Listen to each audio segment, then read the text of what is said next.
What's going on, everyone? This is Crops, aka Beast Beats, and today's video is going to be discussing what to bring to a real-life Yu-Gi-Oh tournament. These were just some things I figure are worth just mentioning. That, you know, if it's been a while since you've gone to a real-life tournament, these are some things that you can bring just to help with the experience and hopefully make it a good tournament. So this is, again, for the GOAT Grand Prix Fort Worth, Texas, this coming Saturday, June 11th. But, you know, you can take a lot of these things to, well, any real-life Yu-Gi-Oh event. But we're going to just kick things off here from the right to the left. So, over here I have like a water bottle. You want to stay hydrated. Make sure you got your beverages. Keep that,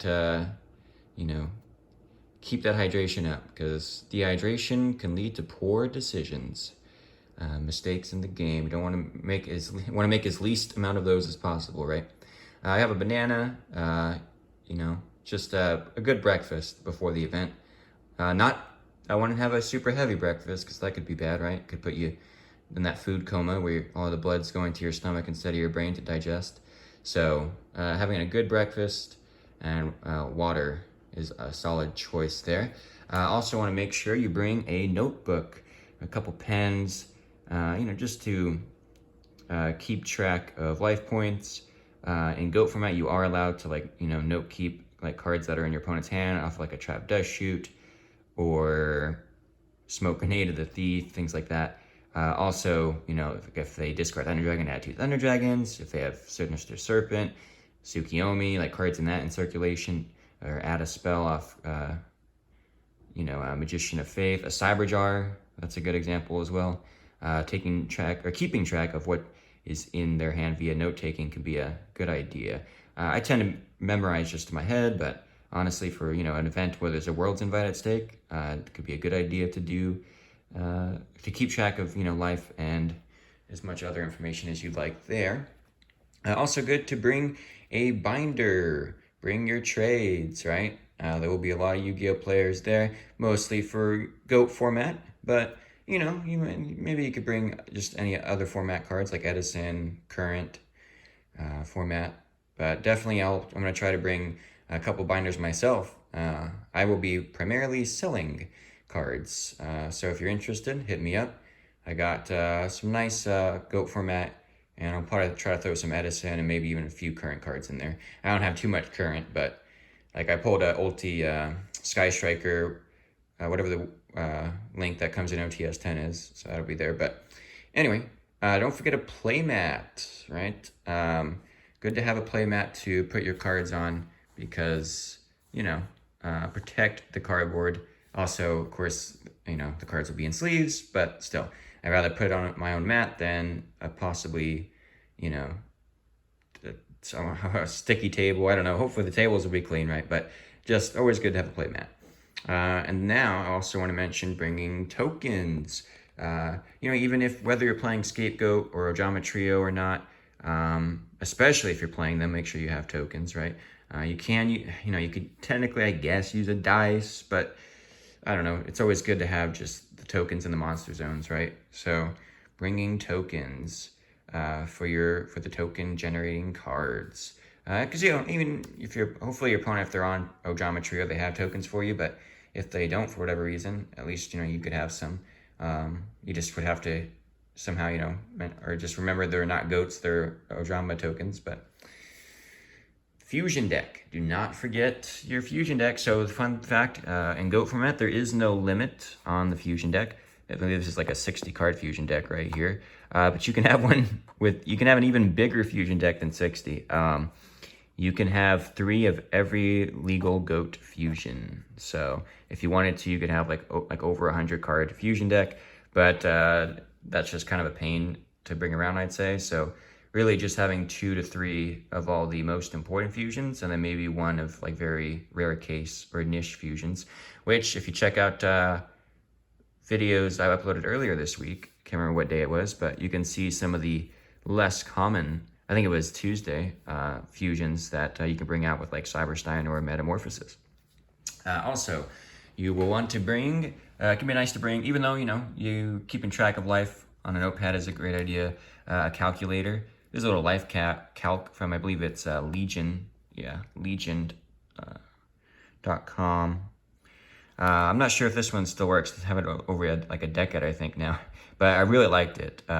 You got power, D20 dice, reset button, plus 25, minus 25, plus 100, minus 100, plus 1,000, minus 1,000. You get awkward if they're paying like, 13, 12 for a judgment or something. But it was a cool calculator for most game states. But you can use your phone as a calculator, I suppose. Let's see. Dice. Good idea to bring a good amount of dice. You don't have to bring this many, hopefully, right? I don't know. There's like even spell counter decks. I don't think you would use all of these. Yeah, these are some watermelon dice. Yeah, just a couple at least would be a good idea to have. Like deciding who goes first, or who gets to pick who goes first / second, and just being able to put like counters on breaker and cards of that nature. Don't forget your deck, obviously, in your deck box.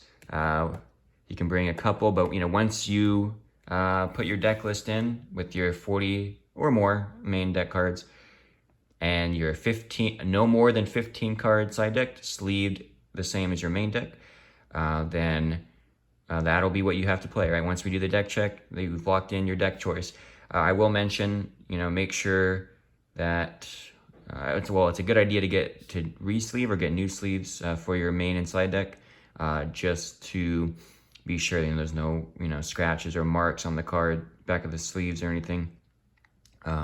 Just to be on the safe side, right?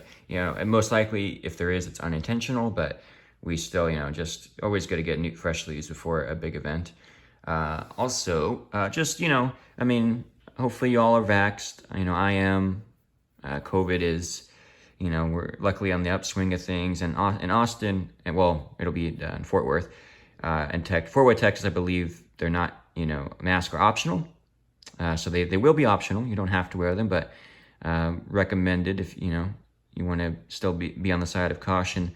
Also, like hand sanitizer. I also have tissues here. You can bring like tissues, or any kind of cleanup things. I will say we should be able to supply mask and hand sanitizer if you're not able to have your own handy, but just a recommendation. I believe that is all I want to mention. Hopefully I didn't forget anything. If there's something y'all bring to tourneys, or that you think you should bring to a tournament that I did not mention. Oh, cash. Yeah, also good to bring cash for cards, to buy things from the shop. And of course, if you haven't paid the tourney entry of $25, make sure to bring some cash with you. And I believe, that should about do it. Again, lunch will be provided, so don't necessarily have to worry about bringing a bunch of snacks for this particular event. I don't want to make this one super long like all the other videos were this week. I'm glad to have gone into detail on those other videos. This one, again, is just for a real life event, so I don't feel there's definitely as much to mention that I can think of right now. I'm kind of doing this off the top. Shout out to my sister real quick for doing these nice little art pieces. Follow her at like Pastel, or what is it? Yeah, Pastel on Instagram. So shout out to my sister. And let's see. I guess the last thing I'll mention is, again, there'll be links in the description to the Goat Grand Prix Fort Worth, Texas, again on June 11th, this coming Saturday. I hope to see y'all there to throw down some paper, physical goats. Let's go, Master of Oz. One punch those people. No, and don't forget to like, comment, share, subscribe, all that good stuff. And ring that bell to get more notifications, because we live in a world of notifications. But until next time, we'll see you next time. Bye.